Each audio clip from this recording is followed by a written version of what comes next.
Hello dear students, इस video में हम क्लास 10th का चैप्टर 1 जो रियल नंबर्स है ना, वो लेटेस्ट सिलेबस के अकॉर्डिंग और लेटेस्ट टेक्स्ट बुक के अकॉर्डिंग उसके अकॉर्डिंग जो एक्सरसाइज 1.1 है उसका क्वेश्चन नंबर 2 करेंगे।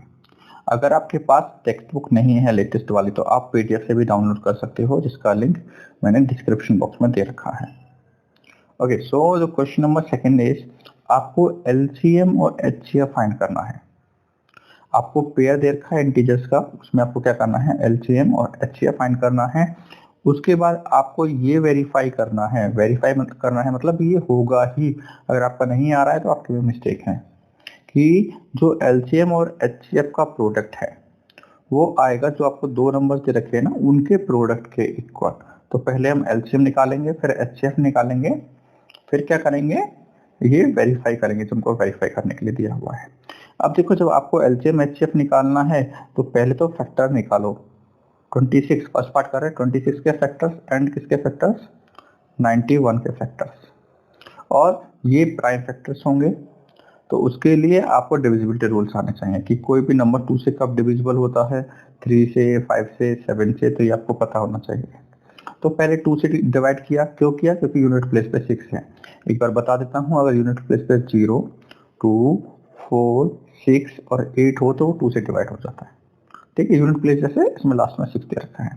सो कितने टाइम्स डिवाइड होगा, 13 टाइम्स। अगर आपको नहीं आता तो आप रफ में भी करके देख सकते हो इसके बाद भी, अदरवाइज आप ये वाला पार्ट भी रफ में कर सकते हो जो हम फेयर में कर रहे हैं। आपको डायरेक्ट लिख सकते हो कि 26 के फैक्टर्स कैसे आए, 2 एंड 13। अगर आप डायरेक्ट लिख सकते हो तो आप ये भी लिख सकते हो। ठीक है, अदरवाइज करके दिखाइए, कोई दिक्कत नहीं है। सेम जो 91 है वो 7 से जाएगा और वो जाएगा 13 टाइम्स। तो 91 किया, 2 से जा नहीं रहा था, 3 से नहीं, 5 से नहीं, तो वो चेक करना डिविजिबिलिटी रूल के अकॉर्डिंग क्यों नहीं जा रहा था। तो 91 7 इंटू 30। अब देखो सबसे इंपॉर्टेंट कि इन दोनों में जो भी कॉमन होगा वो आपका क्या होगा, वो हो जाएगा एचसीएफ। मैंने यहाँ पे लिखा कॉमन है हमारे पास केवल क्या, 13। सो कॉमन फैक्टर्स इसके क्या है, 13 है केवल। अगर कुछ नहीं होता तो कॉमन फैक्टर 1 होता, वो एचसीएफ हो जाता। कॉमन फैक्टर 2 होते, मान लो 13 एंड 2 भी आ रहा होता, दोनों में कॉमन होता, तो हम क्या करते हैं, 13 इंटू 2 26 एचसीएफ हो जाता। तो लेकिन इसमें केवल कॉमन एक ही है, तो जो इसमें एचसीएफ होगा वो दोनों नंबर्स का वो केवल 13 हो जाएगा। अब एलसीएम के लिए ये नहीं है कि आप दोबारा से करके देखो या डायरेक्ट लिखो, तो इसके लिए एलसीएम भी समझ लो, मोस्ट इंपोर्टेंट है। देखो एचसीएफ तो बिल्कुल इजी था, आपने कॉमन निकाला, क्या एलसीएम समझो, जो कॉमन है वो लिख लिया, उसके अलावा जो कॉमन नहीं है वो लिख लो। तो फर्स्ट में 2 बच गया था, सेकंड में 7 बच गया। और भी केसेस आएंगे, उनमें और आगे डिस्कस करेंगे कि जिनमें अगर आपको 2 कॉमन दे रखा है, मतलब एक कॉमन दे रखा है, एक कॉमन नहीं दे रखा, क्या करना है, उस टाइप के क्वेश्चन आएंगे या नेक्स्ट क्वेश्चन में आएंगे, तो देखते हैं अच्छे से ना। अगर 3 नंबर दे रखे हैं तो कैसे अच्छे एल्सियम निकालना है। तो ये कितना हो गया, 26 इंटू 7 कितना हो गया, 182। तो 182 हो गया आपका एलसीएम। एचसीएफ कितना आया था, 13, एलसीएम कितना हो गया, 182। अभी आपको इनका प्रोडक्ट भी निकालना है कि कौन कौन सा, देखो आपको ये वेरीफाई करना है ना, LCM into HCF is to product of 2 numbers.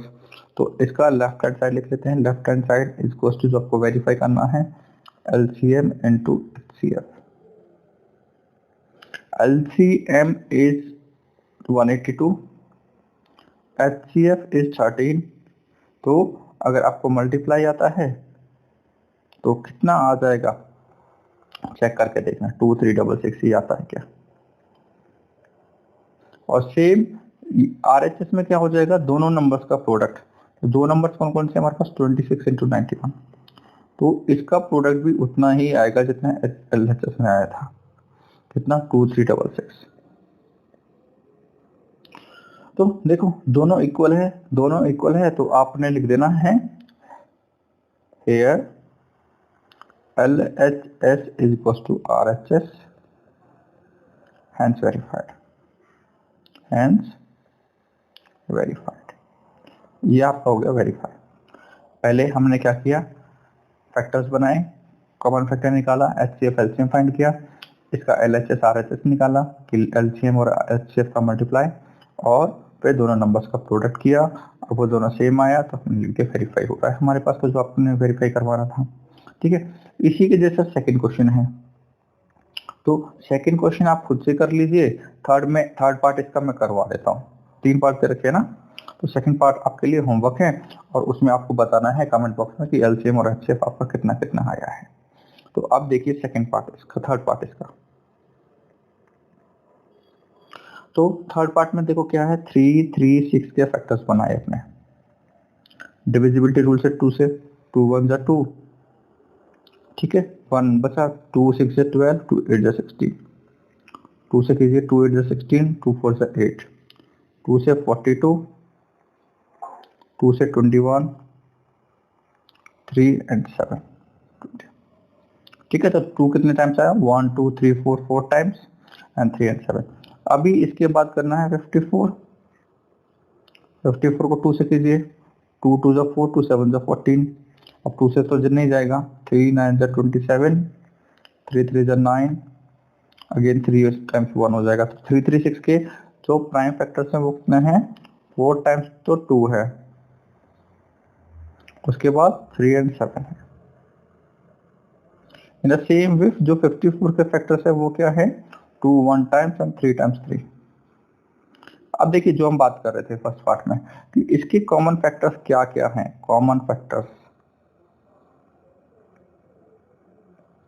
इसमें एक तो 2 कॉमन हो गया और एक 3 कॉमन हो गया, इसके अलावा कुछ भी कॉमन नहीं है। और इसको दूसरा तरीके से भी कर सकते हैं, देखो इतना करने के बाद ना इसमें एक और कर लीजिए आपकी क्लास के अकॉर्डिंग कि 2 कितने टाइम्स आया था, 4 टाइम्स आया था, 3 एंड 7 सेम, 2 एंड 3 कितने टाइम्स आया है, 3 टाइम्स आया है। तो कॉमन फैक्टर्स निकालना है, कॉमन फैक्टर्स निकालिए, कितना, एक 2 हो गया, एक 3 हो गया, तो एचसीएफ हो गया 6। या एक इम्पोर्टेंट चीज और, जो पी क्यू अगर एचसीएफ एलसीएम निकालना आता है, जो कि आपका सैंपल पेपर में भी दे रखे होते हैं, लास्ट टाइम भी था, इस बार भी था, तो क्या करना होता है, जैसे दोनों में 2 है, तो 2 का लोएस्ट पावर देख लीजिए कितना है, ऊपर 4 है, नीचे कुछ भी नहीं है, इसमें 4 है, 2 का पावर यहाँ पे कुछ भी नहीं है, मतलब 1 है, तो 2 आ गया साथ में आपका, एचसीएफ निकाल रहे हैं। 3 दोनों में कॉमन रखा है, लोएस्ट पावर देखिए कितना है, लोएस्ट देखना है, हाईएस्ट नहीं देखना है, लोएस्ट देखना है कितना है, कुछ भी नहीं है तो वो लिख दिया। 7 देखिए कॉमन है, नहीं है तो वो लिखना ही नहीं है, तो ऐसे एचसीएफ निकल जाएगा। ठीक है, अब इसी टाइप से एलसीएम बताते हैं कि एलसीएम कैसे निकलेगा, इसी वे से। जैसे अगर मैंने एलसीएम निकालना है, देखो दोनों में 2 का पावर 4, 2 का पावर 2, 1 मतलब कुछ भी नहीं है, तो हाईएस्ट देखना है, एलसीएम में 2 का पावर 4 है ना इसमें, तो इसमें लिखो 2 का पावर 4। दोनों में 3 कॉमन है, 3 का हाईएस्ट देखिए कितना है, 3 का पावर 3, तो वो लिख लीजिए इंटू 3 का पावर 3 इंटू 7 है ही नहीं किसी में भी, तो 7 लिख लिया, तो ऐसे करना है। तो एलसीएम में आपको क्या करना है, हाईएस्ट पावर देख लीजिए और इनकी मल्टीप्लाई करके देखिए क्या 3024 आता है आपका। अब सेम इसके बाद क्या करना है, वेरीफाई, और वेरीफाई के लिए एल एच एस निकालो और एच एस निकालो, और देखो क्या इक्वल आता है। एल एच एस क्या निकालेगा, एलसीएम और एच एफ का मल्टीप्लाई, 203024 इंटू 6 मल्टीप्लाई कितना हो जाएगा, 6 4 जा 24, 6 2 12 14 एंड 6 3 से 18, 18144।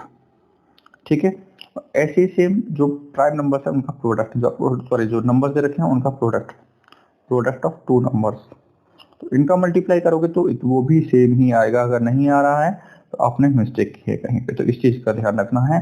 तो here L H S is equal to R H S, hence verified, hence verified. ठीक है, ये आपको वेरीफाई करना था, ये अलग नहीं आएगा आपका। तो इसके 3 पार्ट्स थे, फर्स्ट एंड थर्ड हमने कर लिए हैं, सेकंड आपके लिए होमवर्क है और उसमें आपको कमेंट बॉक्स में बताना है कि क्या एचसीएफ आया है और क्या एलसीएम आया है, दोनों चीजें बतानी है। Okay, thank you.